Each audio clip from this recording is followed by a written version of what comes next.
बिस्मिल्लाहिर्रहमानिर्रहीम। अस्सलाम वालेकुम। आज 18 सितंबर बरोज़ जुम्मा हम बात करेंगे शराब लाइसेंस केस के हवाले से वज़ीर आला पंजाब के मामले पर। आपको याद होगा उस्मान बुज़दार के हवाले से हमारे मीडिया ने, कुछ एंकर्स ने, कुछ हमारे जो वो एंकर्स जो आजकल यूट्यूब पे काम कर रहे हैं, उन्होंने बहुत वावेला मचाया था और वज़ीर आला पंजाब के ख़िलाफ़ तूफ़ान बदतमीज़ी बपा कर दिया गया था और ये कहा गया था कि वो बुरी तरह फंस चुके हैं। और आपको याद होगा कि उस इंक्वायरी में वज़ीर आला पंजाब पेश होते रहे। वज़ीर आला पंजाब ने हर सवाल का जवाब दिया। 2-2 घंटे बग़ैर प्रोटोकॉल के जाकर उन्होंने उस प्रोसीडिंग्स का हिस्सा बने।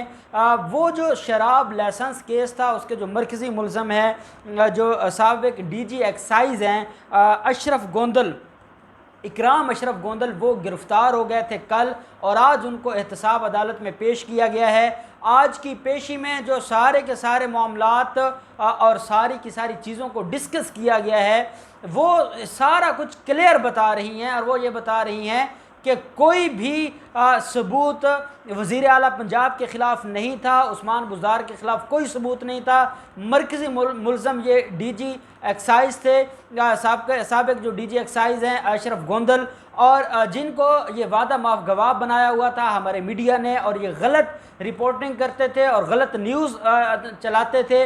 वो आज अदालत में जब सारा पिंडोरा बॉक्स खुला है, अदालत में जब वकला सफाई ने और नए प्रोसिक्यूटर्स ने बहस की है, तो सारी चीज़ें खुलकर सामने आ गई हैं कि ये मामला क्या था, इसमें किसका कितना किरदार है, और जो वज़ीर आला पंजाब के ख़िलाफ़ एलिगेशंस थे उससे वो बिल्कुल मुबर्रा हो गए हैं, पाक साफ़ हो गए हैं।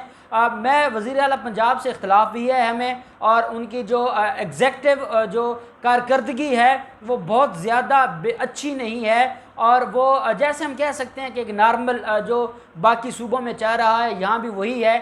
लेकिन जो इल्ज़ाम लगाया गया था और जिस तरीके से रिपोर्टिंग की गई थी वो उसकी मज़म्मत करना बहुत ज़रूरी है, क्योंकि जो मैं आपके साथ समात का अहवाल शेयर करने वाला हूँ इसमें वज़ीर आला पंजाब के ख़िलाफ़ ऐसा कुछ नहीं था, और कप्तान का खिलाड़ी आज सुरखरू हो गया है एहतसाब अदालत में।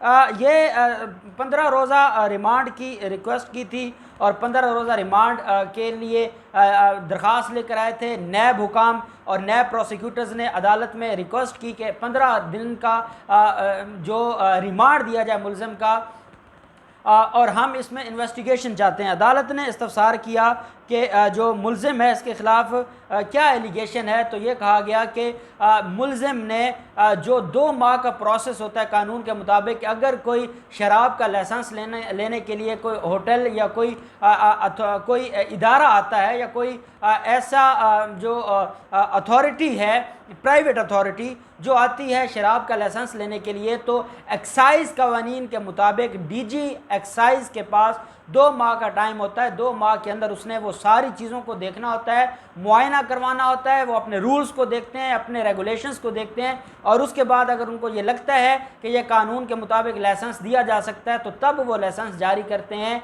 वैसे लाइसेंस जारी नहीं करते। इस केस के अंदर जो इकराम अशरफ गोंदल हैं उन्होंने क्या किया है, उन्होंने अजीब ही एक नया काम किया है, और वो ये काम ये किया है अशरफ गोंदल ने कि 15 दिन के अंदर अंदर, आज दरख्वास्त फाइल हुई है और विद इन 2 वीक्स उन्होंने लाइसेंस इजरा कर दिया, लाइसेंस जारी कर दिया। और फिर नए प्रोसिक्यूटर कहते हैं कि बात यहाँ तक ख़त्म नहीं हुई, मामला और आगे गया, और मामला इतना आगे चला गया कि जो मुलज़िम है अशरफ गोंदल, इन्होंने ना अभी वो होटल बना था, ना उसकी कोई इमारत बनी थी, ना कोई बिल्डिंग बनी थी, ना कोई ये उम्मीद थी कि वो 1 हफ्ते, 10 दिन, महीने, 2 महीने में वर्किंग शुरू हो जाएगी। अभी वो सारा कुछ कागजी था, और ये 2019 में रिटायर हो चुका है अशरफ गोंदल, और ये अपनी रिटायरमेंट से पहले ये होटल आज तक मुकम्मल नहीं हुआ, और जब ये उसको लाइसेंस जारी कर रहा है उस होटल को, तो उस वक्त तो उसकी बिल्डिंग ही नहीं थी, उसका स्ट्रक्चर ही नहीं था, कुछ भी नहीं था,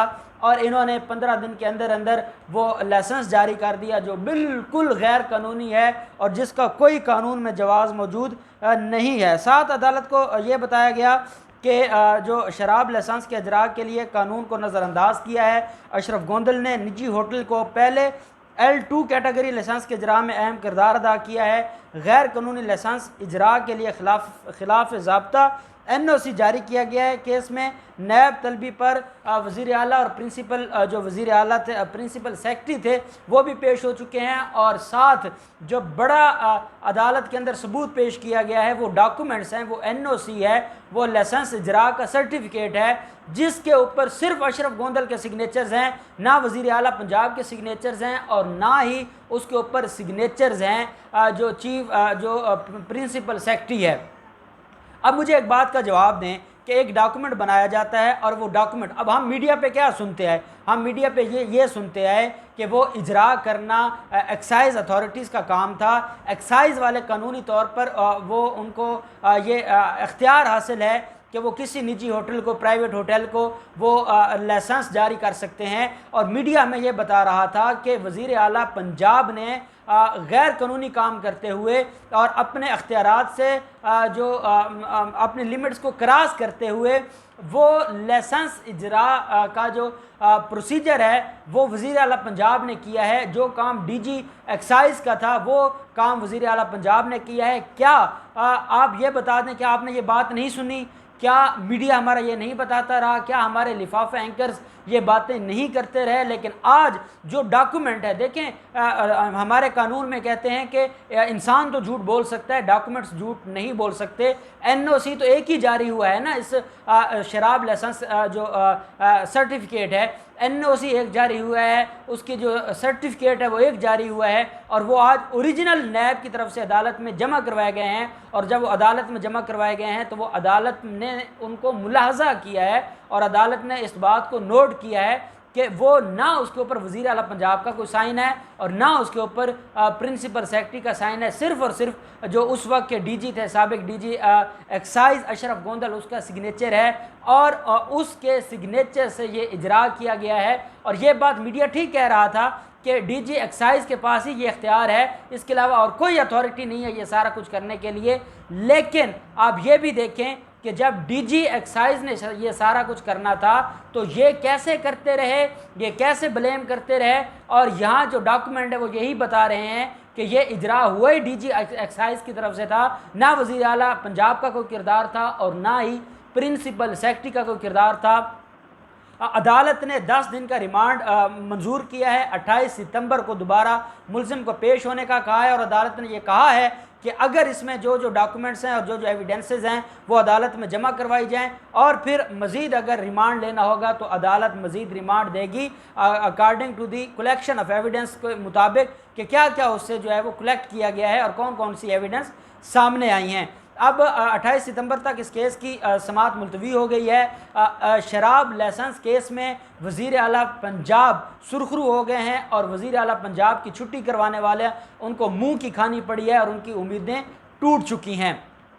साथ हम बात कर लेते हैं खुर्शीद शाह के ख़िलाफ़ आमदन से ज़्यादा असासाजात केस में की समाअत थी और ये बड़ी अहम समाअत थी और इसमें आज खुर्शीद शाह पेश हुए हैं। खुर्शीद शाह ने अदालत में दोबारा ये बात की है, ये नैब सखर की अदालत है, उनको एम्बुलेंस के ज़रिए जो प्राइवेट हॉस्पिटल जहाँ पर उनको वो ज़ेरे इलाज हैं, वो बेसिकली जेल हुकाम की कस्टडी में हैं लेकिन वो ज़ेरे इलाज हैं, वहाँ से उनको लाया जाता है। वो आज अदालत में पेश हुए हैं। अदालत में उन्होंने ये कहा है कि सिर्फ़ और सिर्फ पार्लियामेंट से दूर रखने के लिए उनको गिरफ़्तार किया गया है। उनको वो कानून साजी में बड़ा अहम किरदार अदा कर सकते हैं।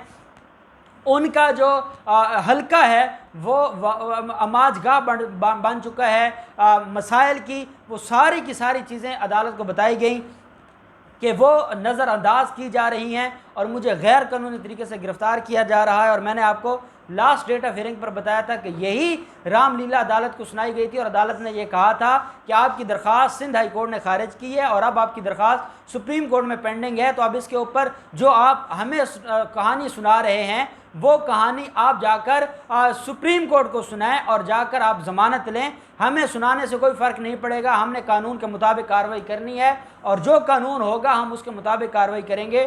फ़र्द जुर्म की कार्रवाई होनी थी लेकिन आज वकला हड़ताल पर थे सक्कर में और इस वजह से जो ये सारे के सारे जो रिलीफ दिया गया है मुल्ज़म खुर्शीद शाह को। और ये भी हमने देखा है कि हमारे यहाँ जो बार एसोसिएशंस हैं जो छोटे इलाकों में या छोटे शहरों में, अगर कोई मजबूत या कोई पावरफुल आदमी ने का केस हो और वो उस केस को लिंगर ऑन करना चाहता हो तो हड़तालें करवा दी जाती हैं और ये सारी चीज़ें चलती रहती हैं, जो बदकिस्मती है। ऐसा नहीं होना चाहिए, लेकिन होता है ऐसा, और माफियाज हर जगह बैठे हैं और वो माफियाज उस हिसाब से सारे मामलात को लेकर चलते हैं। तो खुर्शीद शाह के केस को 5 अक्टूबर के लिए मुलतवी कर दिया है। 5 अक्टूबर को खुर्शीद शाह के खिलाफ फ़र्द जुर्म ऐद की जाएगी। खुर्शीद शाह जब अदालत से बाहर आते हैं तो मीडिया को फिर वही कहानी सुनाते हैं कि मेरे साथ ज़्यादती हो रही है।